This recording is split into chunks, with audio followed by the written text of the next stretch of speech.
Hello everyone! We've had a lot of people ask us about our recent stay at the Disney's Galactic Starcruiser, and the best way I could think of to convey our thoughts was to put together a spoiler-free video on details about our stay. As part of this video, I'll be going over arrival and departure, price and what you get out of that, the meals that are included as well as the meals that we had from the buffet, the Datapad and the Magic Band integration, the character interactions, bridge training, lightsaber training, and the Galaxy's Edge Excursion, which I'll be referring to as the Batuu trip. Along with this, I'll just be going over some miscellaneous pros and cons, minor things that we liked and didn't like, and overall my goal here is to allow you to make your own decision of whether or not this is something that you would enjoy, because I do feel that it is highly dependent on the person and what you want to get out of the trip. So with that, let's go ahead and jump into the first section.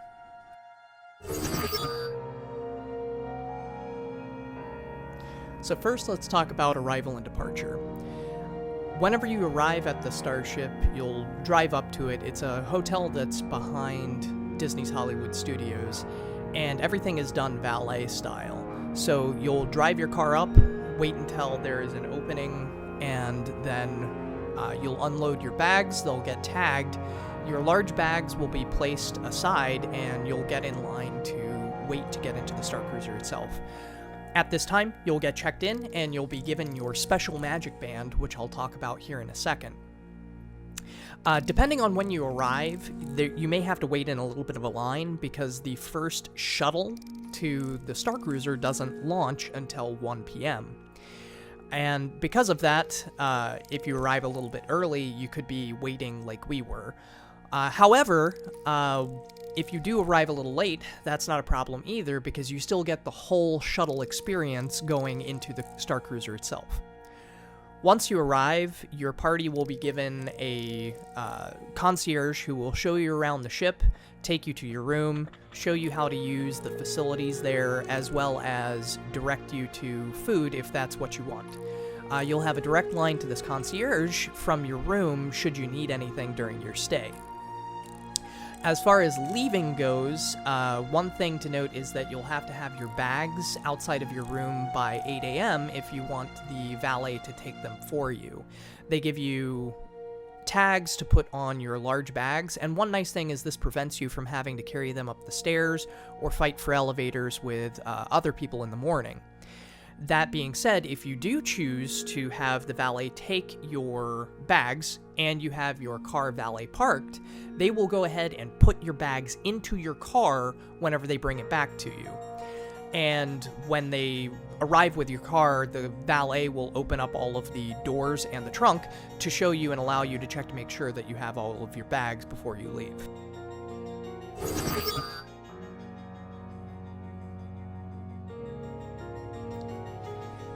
Next, let's talk about the elephant in the room, the overall cost of the trip.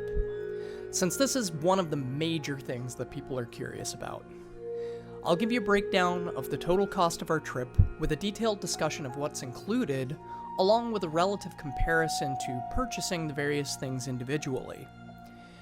The total cost of our trip was $5,230 for a 2-day adventure. This is a 2-day cruise-style Star Wars-themed immersive experience that I would say is best described as a combination of a 2-day escape room and dinner theater, or live-action role-play event if you're familiar with what a LARP is. Though the price seems a bit steep, let's actually talk about what that includes. Breaking this down by your room and services first, you have your cabin for 2 nights, which can accommodate up to 4 people with a queen bed and 2 relatively large bunks which are set into the wall. Since prices of hotels vary drastically, especially in the area, I'll exclude this as a relative comparison for now. You also get complimentary valet parking during your stay, which, looking at current Disney parking rates, would run you roughly $33 per night. As part of this, you get complimentary luggage service delivered both to and from your room for you, which, based on some other quick searches of similar Disney resorts, would run you about $40. Did I mention that the water in the room is free, and that you also get to keep one of the themed halcyon toiletry tins, which is worth roughly $30 in the gift shop?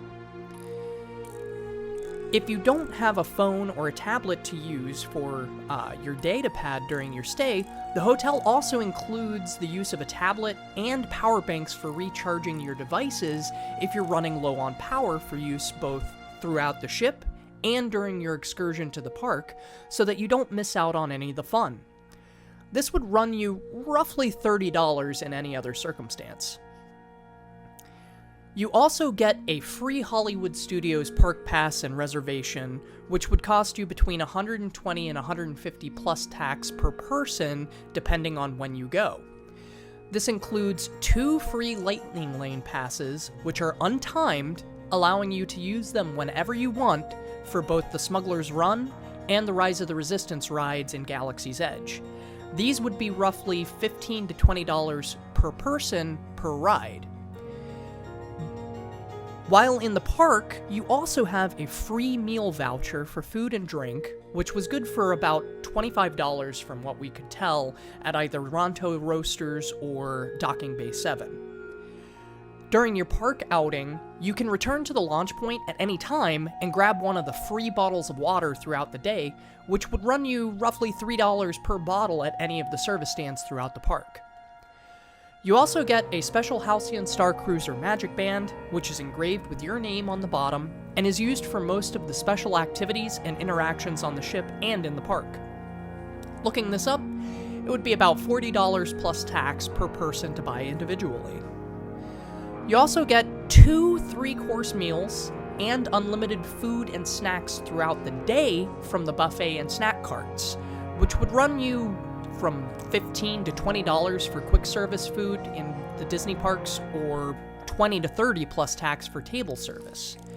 Now, one thing to note, this does not include alcohol, so alcoholic beverages were a separate charge, as is usual for cruise-style adventures, and they were a little bit expensive on the expensive side, running us roughly $30 per tab whenever we would order 2 beers.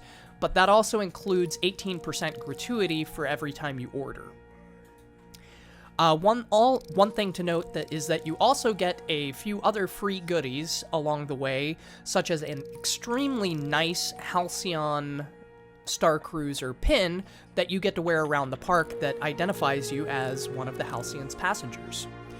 So overall, yes, it is a little bit expensive, but when you break down the costs, it ends up evening out when you look at all of the different things that are included. However, I do know that this is one of the concerns that people have, and it's one of the things that you'll have to keep in mind if this is something that you're looking into doing.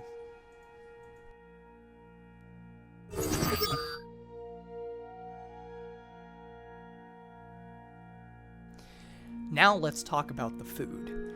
I'd be remiss if I didn't discuss the wonderful food that's included as part of the trip. Your food for the weekend is included in the price, which includes 2 3-course dinners, a buffet-style selection of foods that you can eat throughout the day, a snack bar with individually wrapped goodies ranging from fudge balls to sugar cookies, and blue and green milk on tap. The buffet-style food was wonderful, and it ranged from a selection of flatbreads and small dishes to spherical donuts filled with peanut butter and jelly.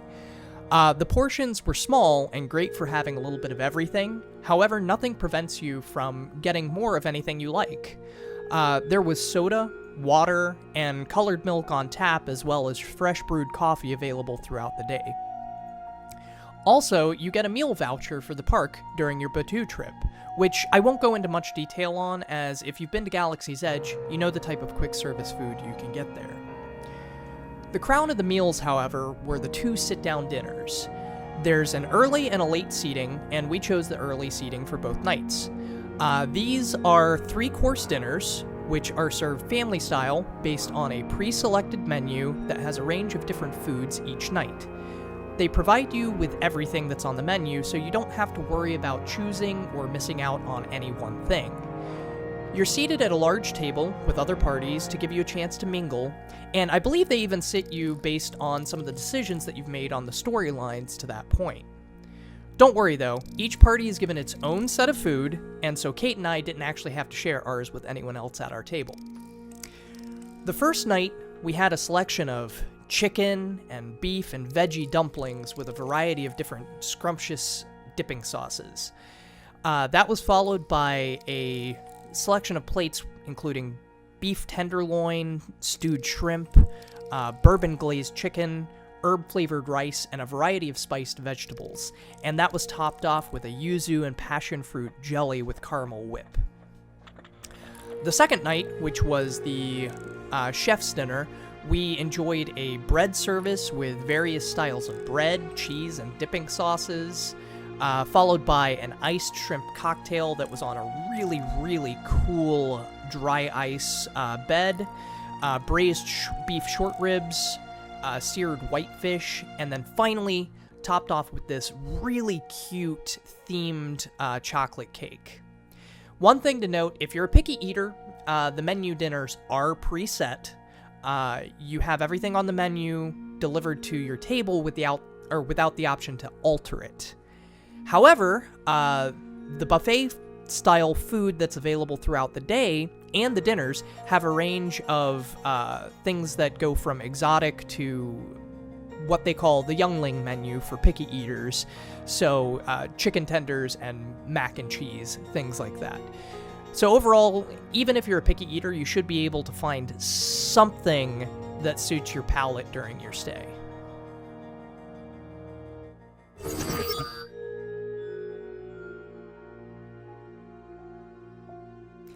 Now let's talk about the Datapad and the Special Magic Band and how they work together to improve and make your experience extremely interactive. So the Disney Play app has your Datapad for your trip, which this is themed as a Datapad from Star Wars, and it includes your itinerary, tools for interacting with the ship and Batuu, and it keeps track of your communications with the ship's characters. This is linked with the Magic Band that you're given when you check in, which has your name printed on the inside and is part of your toolkit for playing along. You'll use the Magic Band to hack into and unlock terminals as well as doors, and then you'll use your phone to scan and communicate things. It's okay if you don't have a smartphone with the app, though. They will give you a free tablet, like I said earlier, as a loaner to use while you're on the ship and also while you're in Galaxy's Edge. Also, one thing to note, this does tend to be pretty battery intensive, but you can get loaner battery packs from the front desks, which is pretty awesome.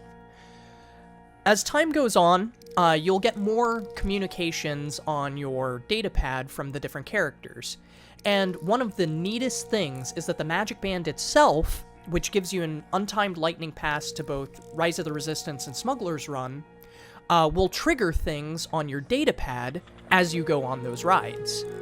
I won't spoil it, but it's extremely immersive to have things trigger and go off based on what you're actually doing in the park during your excursion. I'm not sure if I'm just remembering things poorly from the previous visits, but I also think that the dialogue on Smuggler's Run was different, and it was related to what we were doing on the Halcyon.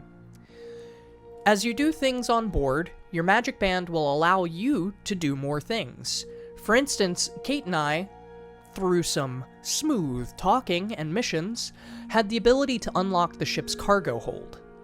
On the second day, there was a large group of people waiting outside of the hold to scan some crates inside for a mission, but they couldn't get in because they didn't have access.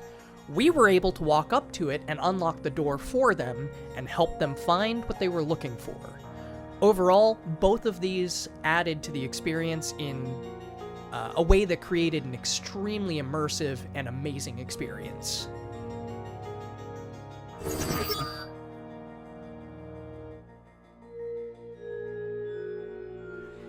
And now for character interactions, which is really the bread and butter of how this experience is so immersive. While you're on board, there are a handful of named face characters that make up the major portion of the ship's stories. The very first ship's muster will introduce you to all of them, and you'll start receiving messages from them on your datapad shortly thereafter. The characters themselves are amazing, and never broke character. Also, they did such a good job of trying to make everyone feel included. They would play along with your gimmicks as well. For example, Kate and I were import-export specialists for the Crimson Dawn, and that got us into some fun that I won't spoil for you. You're free to do your own thing, but the characters really appreciated the interactions and also did their best to remember people's names and make them feel both special and included. I also have a newfound respect for anyone playing a First Order character who can put up with being verbally assaulted by kids for 2 days straight. Their quick quips back to the kids and also the crowd were just absolutely amazing, and their performances had us rolling. Another thing is the costume and makeup work was top-notch, as you'd expect from a Disney production, with Wani having one of the most amazing animatronic masks I think I've ever seen in person. There were also a number of droids who both walk around and that you could interact with on the ship. One of these is the logistics droid that you can chat with in your room. If you do go on this, I really suggest talking with her as much as you can, as her interactions range from a choose-your-own-adventure RPG to singing you a lullaby or giving you a bedtime story. Honestly, she was one of Kate's favorite characters, even though our interactions with her were mainly from the comms port in our room. One thing that I will note is that your enjoyment of this entire portion of the experience, which I said makes up the bulk of what you would be doing, is going to be highly dependent on your willingness to play along, as well as your ability for suspension of disbelief, and your ability to live in the moment and pretend to be a part of what's going on. If you have an extreme aversion to live-action role-playing, you may not enjoy this as much as I did. I have absolutely no qualms about hamming it up and acting in front of people, and I enjoyed every moment of it. This also led to us having some very interesting stories and missions on the ship itself, which I'll go into in another video for people who don't mind spoilers. It's like a dinner show meets an escape room.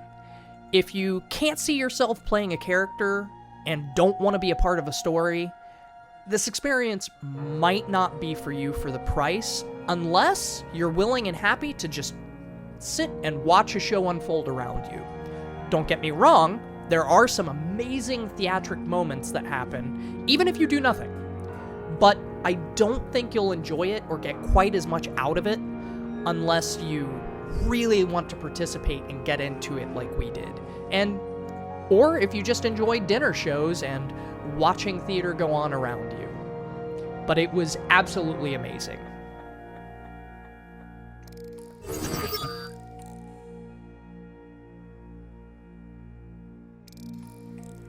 One of the coolest places on the ship is the ship's bridge.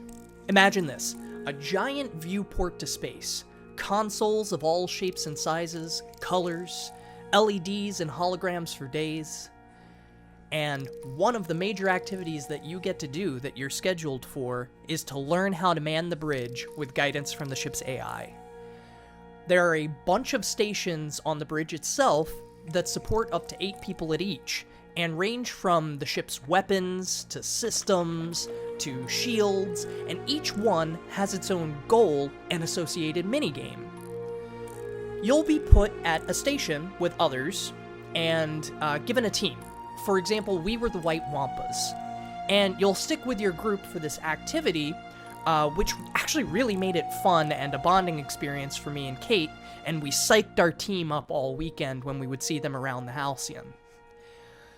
You'll go through some fun training exercises that include a quick training and orientation practice period, and then a 90-second real-life simulation. Don't worry though, you'll get a chance to rotate to each station throughout the activity. Now, one thing to note though is it seems that depending on when your training is, you'll experience different extra events that occur after you've made it through each of the stations. For example, Kate and I were in the very first bridge training session, and we got to take the ship off course to pick up a special guest. However, looking into the bridge on the last night, the group that was doing it then was helping with a large-scale space battle, which was part of our overall story. So in the end, the bridge crew training was incredibly cool, and it also gets you hands-on experience with some of the coolest set pieces on the ship.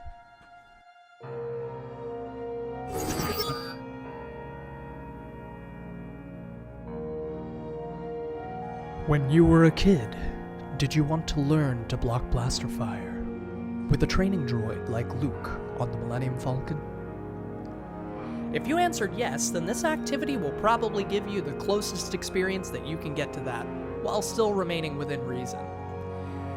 Though there's not a spherical droid bobbing around and shooting lasers at you, Disney did their best to emulate this experience with some blaster boxes sticking out of the wall. What this is they'll take you into a room, and you'll train with Asajj in the ways of the Force, and get some practice blocking blaster fire with tracers before turning to the Force itself for guidance. So the blaster boxes will indicate where they're going to fire, and you'll need to pre-block in order to deflect the hit. And then later on, there will be no tracer fire. You'll have to rely on your instincts. One thing to note, the saber itself is very nice, and it's on par with the Legacy hilts. And in fact, you can buy one of the training sabers in the Halcyon gift shop. It is the Legacy hilt that they sell. During the training, this tracks well with the training droid itself, and it'll light up and vibrate whenever you manage to score a successful deflection. One thing to note, there are roughly 4 lines of people, and it alternates who is at the front wielding the saber for a handful of shots before rotating. Disney deals with this in a very interesting way, where the 2 people behind the saber wielder are actually given blaster shields to catch stray bolts that the person in front of them may have missed. It's a good way to still feel included, even though you're not the one wielding the saber itself. One thing we noticed is that the shields are relatively hefty, but they glow and give a nice pulsing. They glow a nice pulsing blue, and will also flash and vibrate whenever you successfully block one of the stray bolts. This was a very fun activity, and one thing I will note is, without giving any spoilers, using the Force was not as intuitive to some people as others. But there is a trick to it. I'll talk about that a little bit in my other video for people who don't mind spoilers, and I'll discuss the details of exactly what we did. One thing to note, this is scheduled on your itinerary, and it can range in times. So Kate and I, our lightsaber training was scheduled for 9 p.m. on the first day. Luckily, we were still running from an extreme amount of adrenaline at the time, and there was no problems with blocking laser bolts and jumping around with our blaster shields.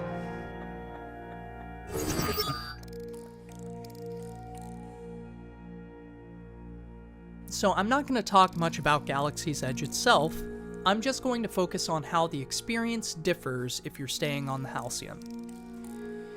Every 15 minutes, starting at 7 a.m. on your second day, shuttles to the park will leave the hotel, and these are box trucks.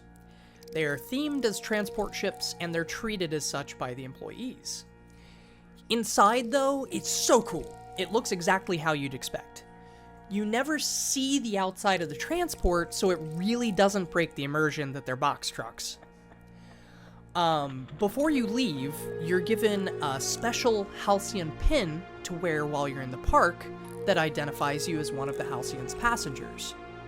Besides being a really nice memento, this allows you to do some special things in the park, such as getting into Oga's Cantina to look around if you didn't already have a reservation. Now, one thing to note, you go into a back entrance of the park, and there is no additional security or anything. We were able to go in our full costumes, and one of our guests that was on the ship was even in full Ahsoka cosplay. There's no additional bag check or anything. All of that's done whenever you get on the Halcyon itself.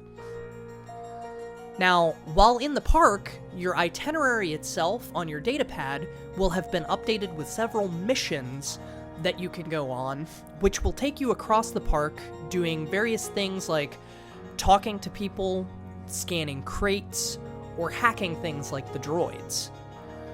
Most of the major missions were multi-step and usually culminated in some sort of really cool physical indicator on a park attraction, like shutting down the pod engine above the Ronto roaster. These missions, and as you do them, will increase your familiarity with characters on the ship, and also help progress the storylines when you get back. Now, one thing to note is that, unfortunately, the last shuttle back to the hotel does leave the park at 4 p.m. So if you're not an early riser, or you want to spend more time just exploring Batuu and Galaxy's Edge, you may feel a little bit rushed.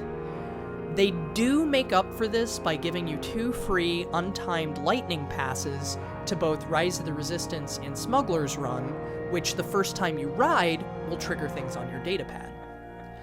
Now, speaking of free stuff, as I said earlier, they give you a meal voucher to use at either the Ronto Roasters or Docking Bay 7, and it's good for at least an entree and a drink.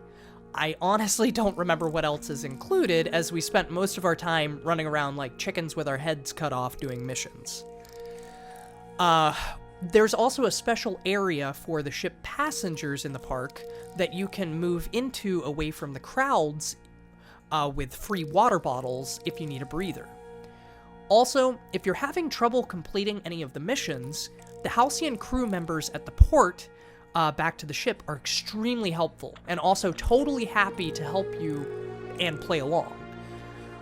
There's a concierge at the port as well that the passengers can talk to that'll help you with any of the issues that you're having while you're out on your excursion. Now, personally, I wouldn't suggest this being your first trip to Galaxy's Edge, or I'd suggest adding another day to your trip outside of your Halcyon stay to explore more at your leisure so that you can focus on doing some of the fun roleplay things, because really, that's where the experience for the Halcyon Starcruiser shines.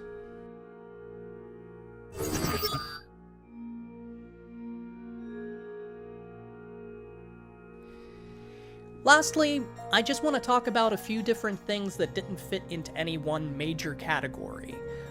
These are both really cool minor details and things that we noticed while we were there, as well as some minor gripes that we had, including some things that I think people should know before making a decision on whether or not this is for them. So, I want to end on a high note, so the first thing I'll talk about are the minor grievances that we had.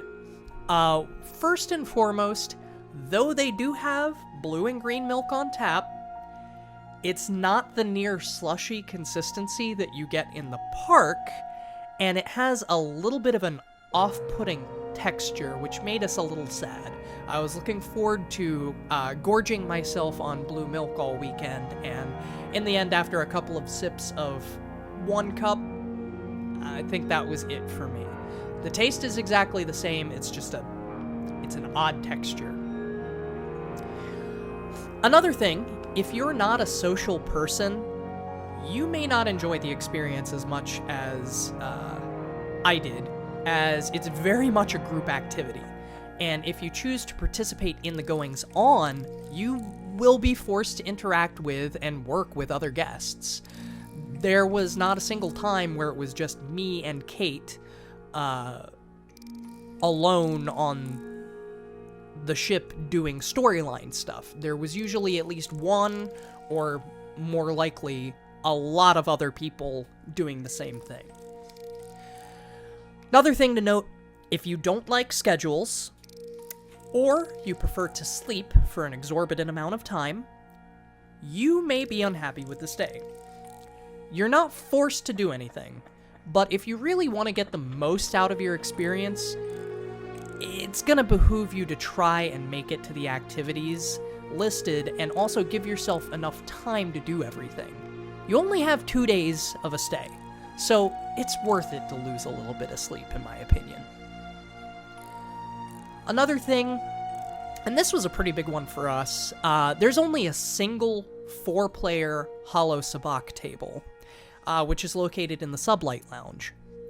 Unfortunately, this is an extremely popular spot, and although you can check out physical Sabacc decks and dice, it's not nearly as cool or user-friendly for beginners, and we were only able to play around once near the end of our journey after the final climax. Some of the activities don't really make it easy for you to take videos and photos of yourself and your group because they expect you to be pretty focused on being a part of what you're doing and being a part of your group. Such as I was able to film Kate doing saber training since I was in the back of the line and my phone was on my cybernetic arm. But it'll really depend on what you want to get out of your experience. For us, it was more fun to remain in character and suspend disbelief, not being on our phones, videoing, and taking photos the whole time. One thing to note too, especially if you're short people like us, it was a little hard to see some of the action sometimes, because there are things happening all over.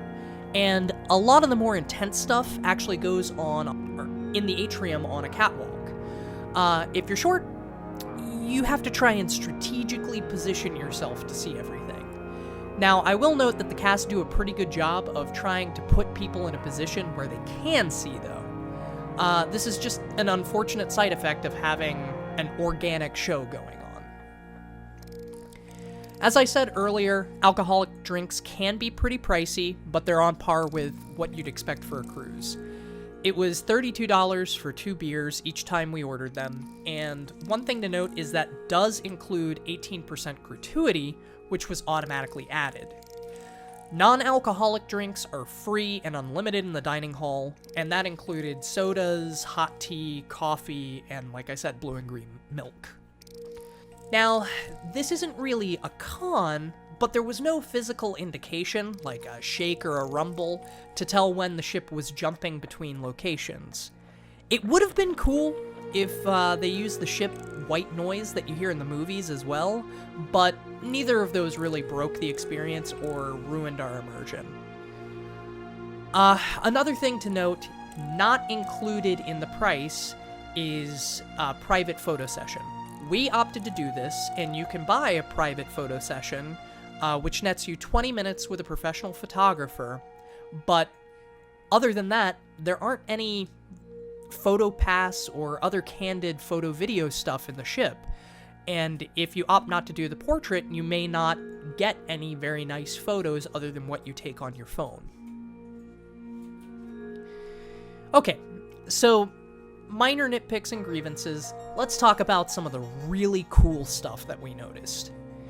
So, one of the pros, customer service was fantastic. So 2 weeks before our stay, guest services called us to talk us through our reservation, to explain what would be going on when we got there, also to help us make reservations for Savi's workshop, the droid depot, and Oga's cantina if we didn't already have them. Like I said earlier in talking about Batuu, if you're wearing the Halcyon pin, you can go inside of and take a look at Oga's cantina even if you don't have a reservation. They make sure to at least let you experience it, even if you can't sit down and have a drink. Service on the ship was fantastic. We were allowed to walk around with our food and drinks, and as soon as we were done with anything, we didn't even have a chance to set things down before a cast member would come up and ask to take our glasses. Additionally, if we were ever just standing around socializing, they would approach and ask us if they could get us anything, like a drink. However, this wasn't intrusive, as they only did this if we didn't seem like we were on a mission or trying to do something. Another thing to note is just like a real cruise, someone will escort your party to your room as soon as you arrive. This includes the quick tour of the ship, as well as an explanation of how to do the things in your cabin. Speaking of the cabin, we had a space viewport in our room that showed space outside. This was so incredibly well done, and it had a panel that you could open and close if you wanted to go to sleep. Starport.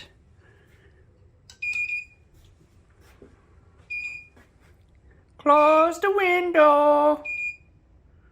What is wrong with you?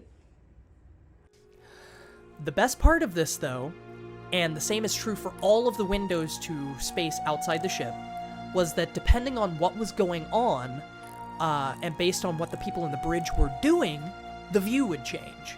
So we'd be taking a break in our room, and then we'd see that we were jumping to hyperspace and end up in a brand new location, and it just felt extremely immersive.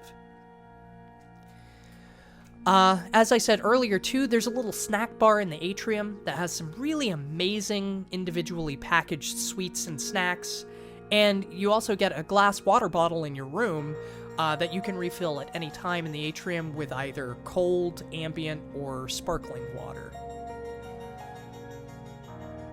And finally, the ship-wide communication system was awesome. So the lights around the ship would turn a color and flash depending on what was happening, and you'd be provided loudspeaker message of what was going on. Again, this is a shipwreck alert. Please report to your muster stations immediately. The nice thing about this was it was fairly easy to hear in our room so that we didn't miss anything, and it would also ping your datapad just in case.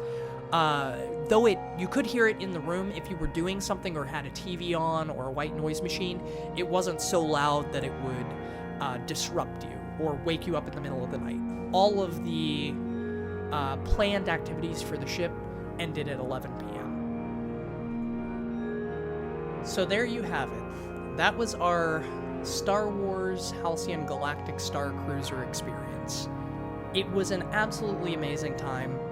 I enjoyed every moment of hamming it up and doing the storylines and the missions. I'll talk more about exactly what we did and our storylines themselves in another video for people who don't care about spoilers, but in my opinion, it was well worth it, well worth the price. It's going to be highly dependent on you, what you want to get out of things, and how you treat your vacations. I would do it again in a heartbeat if it wasn't so price prohibitive, but maybe I'll end up going again in a couple of years. If you have any other questions, feel free to reach out to me or leave a comment below, and I will answer those. So thank you for watching, and